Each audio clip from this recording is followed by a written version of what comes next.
Salut, c'est Chris. Bonne année, puisque ce sera la première vidéo face caméra que je filme en 2020. Quoi qu'il en soit, aujourd'hui on se retrouve pour une nouvelle vidéo, tu l'auras compris. Exprime-toi, numéro 2.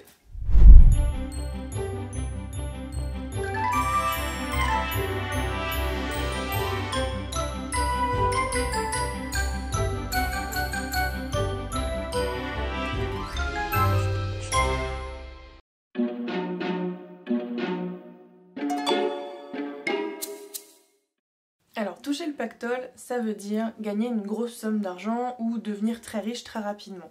Tout commence avec Dionysos, le dieu du vin et de l'ivresse. Un beau jour, il décide de faire une soirée un petit peu arrosée, très étonnant, et il va décider de faire soirée avec son père adoptif qui s'appelle Silène. Pendant la soirée, Silène a la meilleure idée du monde et il décide d'aller faire un tour. Meilleure idée quand t'as 3 grammes par bras. Mais Silène s'égare et il arrive sur les terres du roi Midas. Le roi lui offre son hospitalité, et le lendemain, Dionysos retrouve son pater avec une gueule de bois pas possible, mais sain et sauf. Il décide donc de remercier le roi Midas et il lui dit « Écoute, dis ce que tu veux et je te le donne ». Midas, il est très cupide et un petit peu stupide. Il va demander à Dionysos que tout ce qu'il touche se transforme en or. Alors pour changer des cailloux en pépites, ça va, c'est plutôt cool, mais pour manger ou pour boire, et manger c'est plutôt utile. Donc Midas va très vite se rendre compte que c'est un petit peu une malédiction au final ce qu'il a demandé. Il va retrouver Dionysos et lui demander de lui enlever cette malédiction pour qu'il puisse se nourrir. Ce serait bien. Dionysos lui dit donc que pour enlever cette malédiction, ce cadeau qu'il lui a offert, il n'a qu'à aller se rincer les mains dans le fleuve un peu plus loin.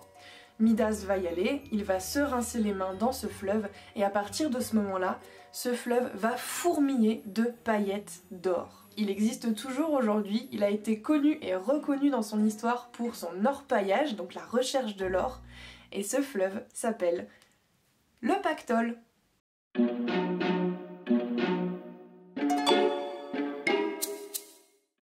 Alors cette expression, l'argent n'a pas d'odeur, tu peux l'entendre généralement quand quelqu'un a acquis quelque chose de façon assez douteuse, ou s'est fait de l'argent de façon assez douteuse, mais que bon, c'est pas grave, ça passe.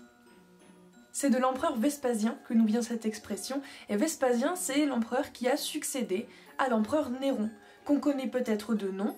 Néron c'était un poète, un chanteur, un musicien, mais aussi quelqu'un de très cruel qui a fait assassiner sa mère et qui a dilapidé les caisses de l'État. Un gars sympa quoi.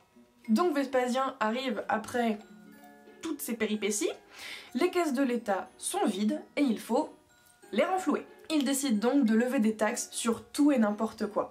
Mais quand je te dis tout et n'importe quoi, c'est vraiment tout et n'importe quoi. Bon, faudrait pas que ça devienne un thème récurrent, mais il décide de lever une taxe sur les urines. J'y peux rien moi, c'est pas moi qui fais les expressions hein. Alors plus précisément, il décide de lever une taxe sur les urines que l'on récolte pour les teinturiers et les tanneurs. Très vite dans son empire, on va commencer un petit peu à se foutre de lui tout simplement. Son fils ira même le voir pour lui dire « Écoute papa, tout l'empire se fout un peu de toi avec tes taxes très bizarres ». Ce à quoi, selon la légende, Vespasien prend une pièce, lui jette et lui dit « non olet ». Non olet ça veut dire « ça ne sent rien ». Autrement dit, il se fiche de savoir d'où vient l'argent tant que ça tombe dans les bonnes caisses.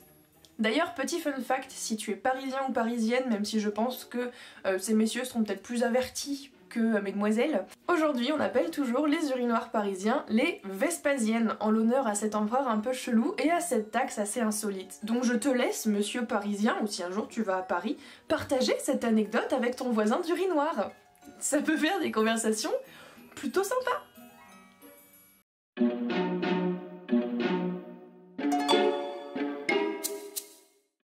Tout ça pour des prunes, ça veut tout simplement dire faire beaucoup d'efforts pour pas grand chose. Ça remonte au temps des premières croisades. Depuis les premiers siècles de la chrétienté, le pèlerinage ultime, c'est Jérusalem. Même lorsque la ville est occupée par des Perses ou des musulmans, l'accès des pèlerins chrétiens a toujours été plus ou moins toléré. Après quelque temps, certains peuples turcs vont prendre Jérusalem et vont commencer à refuser ce passage aux pèlerins chrétiens. Même pire que ça, ils vont commencer à les massacrer. On va donc décider de lever une guerre sainte, une armée, pour aller récupérer Jérusalem. Ça va être un franc succès pour le monde occidental et ça va mener à la création des États latins d'Orient et également de l'ordre des Templiers. Et oui, Au tout début du XIIe siècle, un militaire appelé Zengi commence à motiver un petit peu les populations musulmanes pour se libérer du pouvoir occidental et va commencer à monter des armées, à faire des massacres, etc. pour mener une guerre, tout simplement une guerre de reconquête de leur territoire. Ça va faire très peur au monde occidental et on va commencer à penser que l'idée d'une seconde croisade, pour aller mater Zengi au passage, ce serait pas du luxe. Louis VII, notre roi de l'époque, est un roi très tourné vers la religion. Mais quand je dis très tourné vers la religion, c'est peut-être même un peu trop.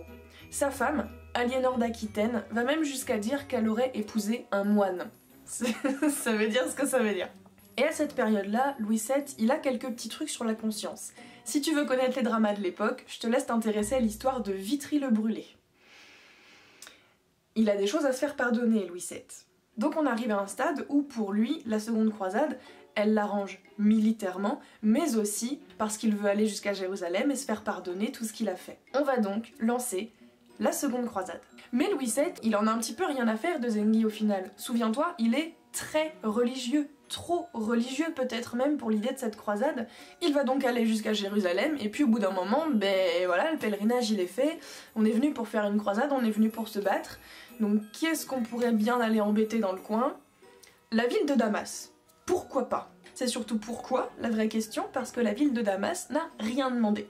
La ville de Damas ne posait pas de problème. Mais Louis VII décide, en grand gaillard qu'il est et en grand combattant qu'il est, pas du tout, d'aller assiéger la ville de Damas. Au bout d'un moment, on en a tous ras la casquette de cette expédition, il décide donc de rentrer, et c'est tout.